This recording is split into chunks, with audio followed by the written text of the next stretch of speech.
warahmatullahi wabarakatuh. Kali ini kita sudah masuk pada bab ke-6.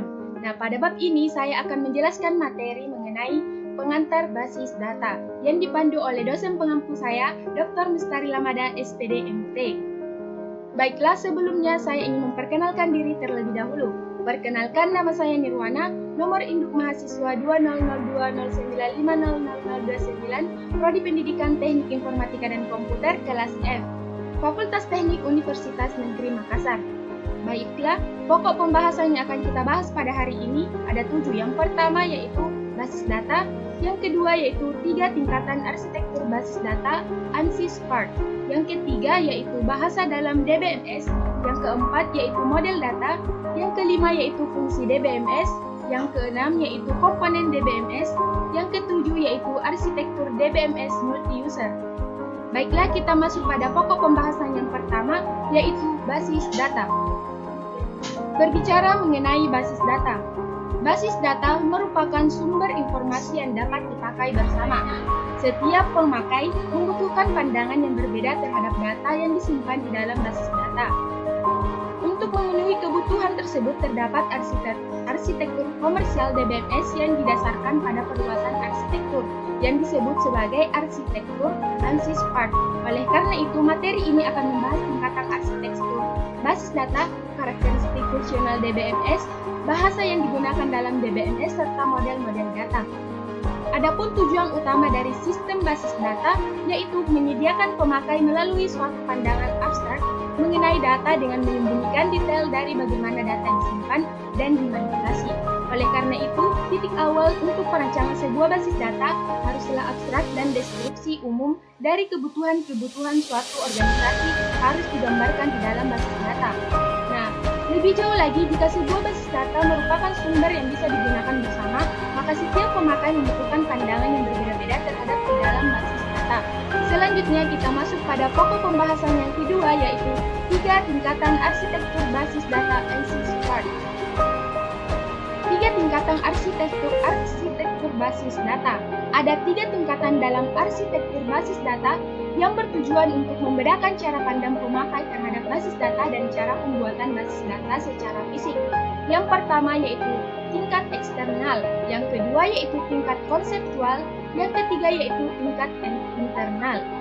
Yang pertama yaitu tingkat eksternal atau external level. Tingkat eksternal merupakan cara pandang pemakai terhadap basis data.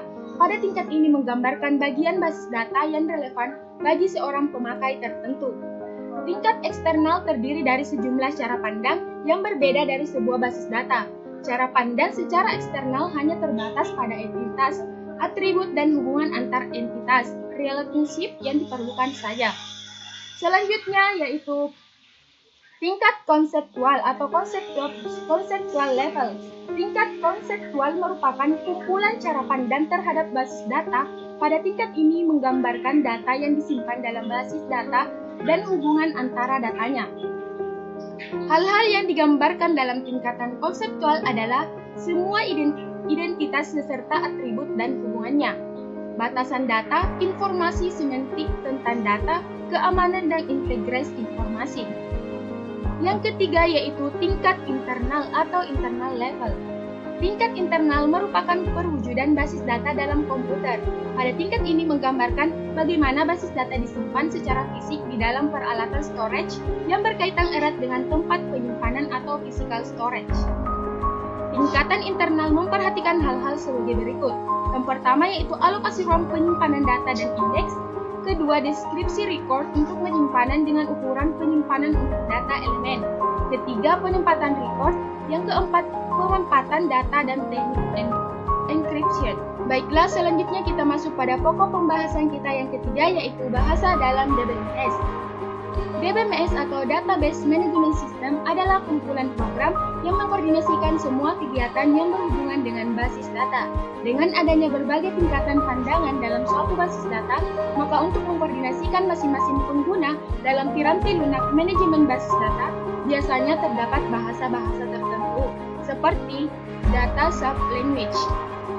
Data sublanguage adalah subset bahasa yang dipakai untuk operasi manajemen basis data. Dalam penggunaan biasanya dapat dilabelkan embedded pada bahasa tuan rumah COBOL PL1. Secara umum, maka setiap pengguna basis data memerlukan bahasa yang dipakai sesuai dengan tugas dan fungsinya. Dalam basis data, secara umum dikenal dua data sub-language. Yang pertama yaitu Data Definition Language atau DLL, yaitu bahasa yang digunakan dalam mendefinisikan struktur atau kerangka dari basis data di dalamnya termasuk record, elemen data, kunci elemen, dan relasinya. Yang kedua yaitu Data Manipulation Language atau DBML. DBML adalah bahasa yang digunakan untuk menjabarkan pemrosesan dari basis data.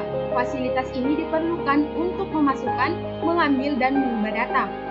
Adapun dua jenis DML, yaitu Procedural DML yang digunakan untuk mendefinisikan data yang diolah dan perintah yang akan dilaksanakan. Yang kedua yaitu Non-Procedural, digunakan untuk menjabarkan data yang diinginkan tanpa menyebutkan bagaimana cara pengambilannya. Selanjutnya yaitu DBMS mempunyai tugas untuk menangani semua bentuk akses kepada basis data. Secara konsep, yang pertama yaitu pengguna menyatakan permintaan akses menggunakan DBMS. Yang kedua, DBMS menangkap dan menginterpretasikan. Yang ketiga yaitu DBMS mencari eksternal atau conceptual mapping, conceptual schema, konseptual atau internal mapping, dan internal schema.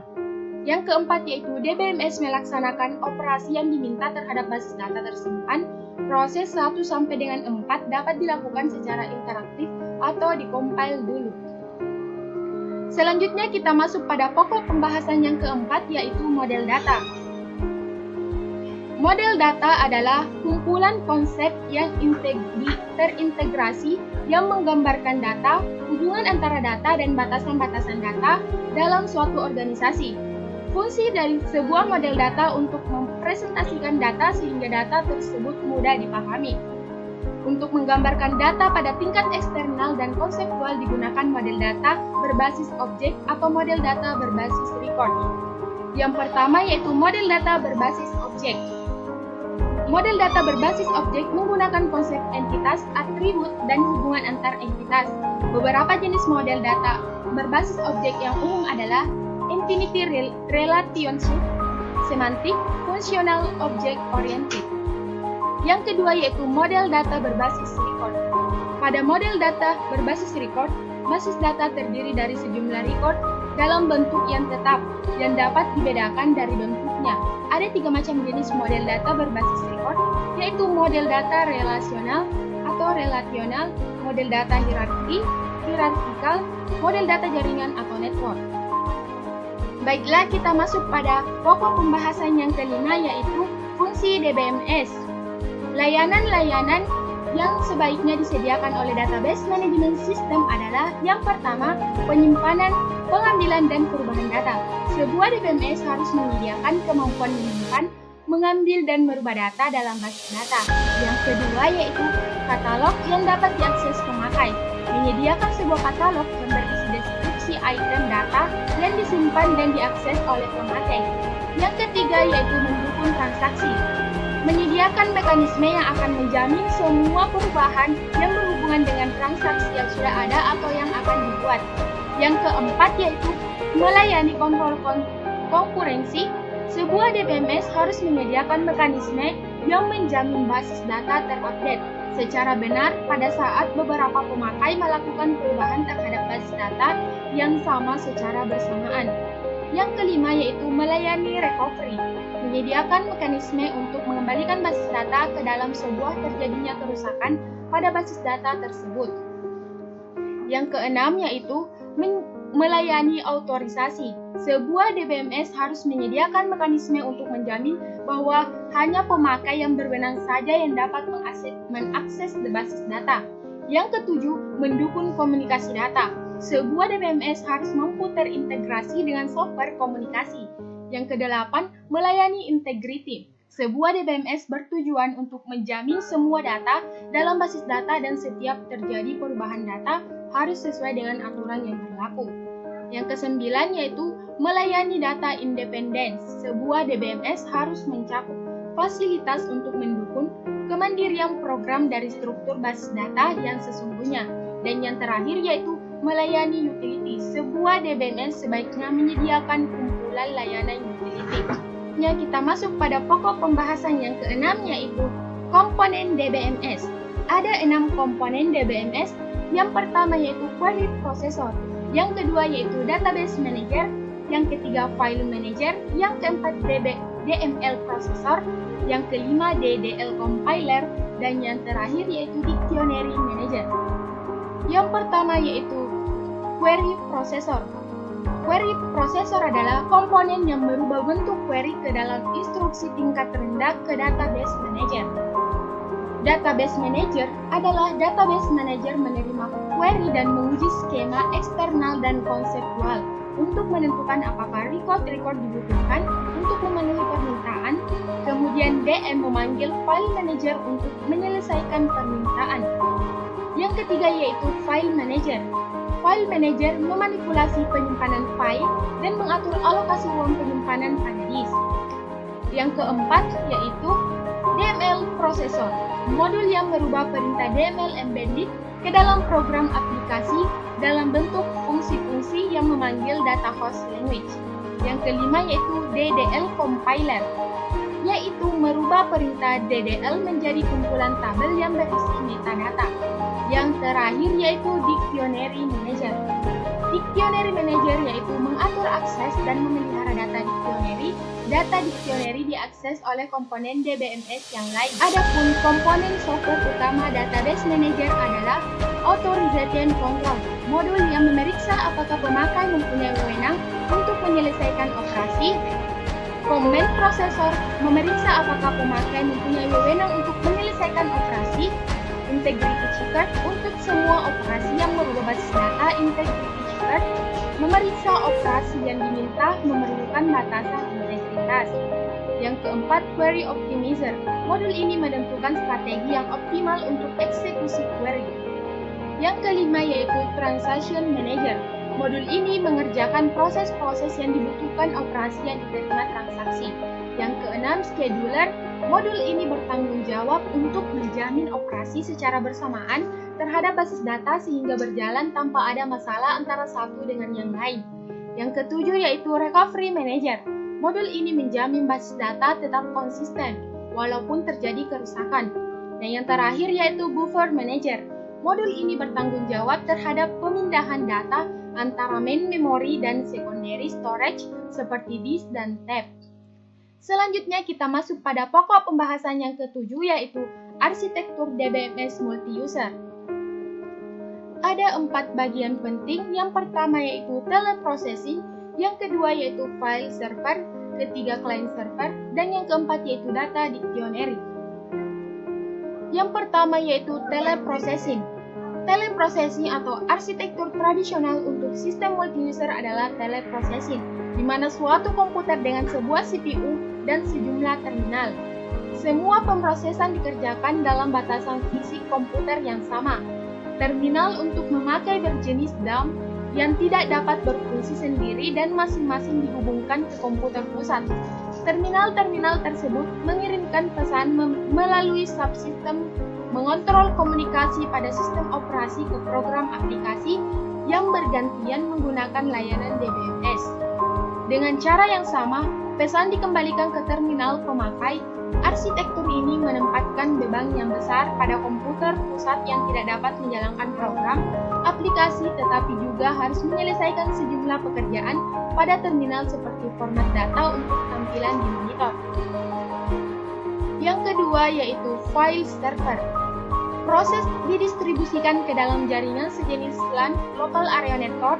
File server mengendalikan file yang diperlukan oleh aplikasi dan DBMS.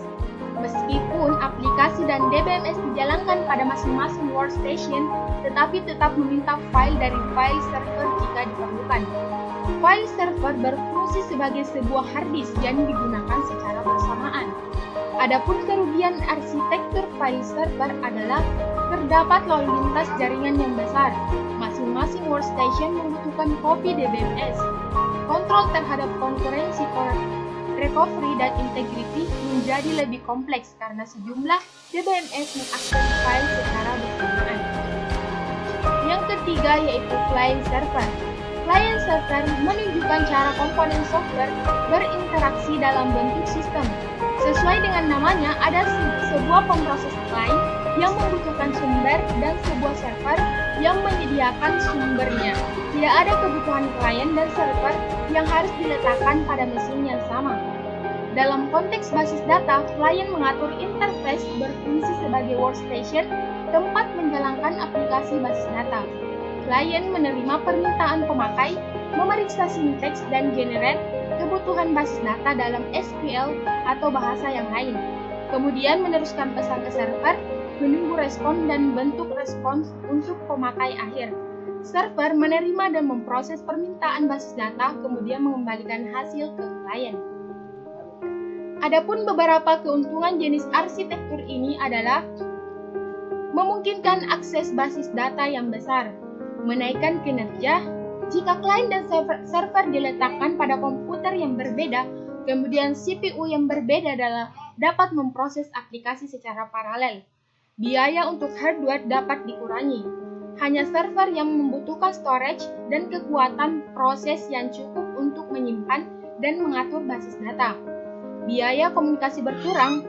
Aplikasi menyelesaikan bagian operasi pada klien dan mengirimkan hanya bagian yang dibutuhkan untuk akses basis data melewati jaringan, menghasilkan data yang sedikit yang akan dikirim melewati jaringan, meningkatkan kekonsistenan. Server dapat menangani pemeriksaan integriti sehingga batasan perlu didefinisikan dan divalidasi hanya di satu tempat. Aplikasi program mengerjakan pemeriksaan sendiri. Map ke arsitektur open system dengan sangat alami. Selanjutnya yaitu data dictionary. Data dictionary adalah tempat penyimpanan informasi yang menggambarkan data dalam basis data. Data dictionary biasa disebut juga dengan metadata atau data nilai data. Modul pengontrol otorisasi menggunakan data dictionary untuk memeriksa apakah seseorang pemakai perlu mempunyai wewenang. Sistem data dictionary dapat dibedakan atas sistem aktif dan pasif. Sistem aktif selalu konsisten dengan struktur basis data karena secara otomatis dikerjakan oleh sistem. Sebaliknya, sistem pasif tidak konsisten terhadap perubahan basis data yang dilakukan oleh pemakai. Untuk mengerjakan pemeriksaan tersebut, data dictionary menyimpan nama-nama pemakai yang mempunyai wewenang untuk menggunakan DBMS, nama-nama data item yang ada dalam basis data.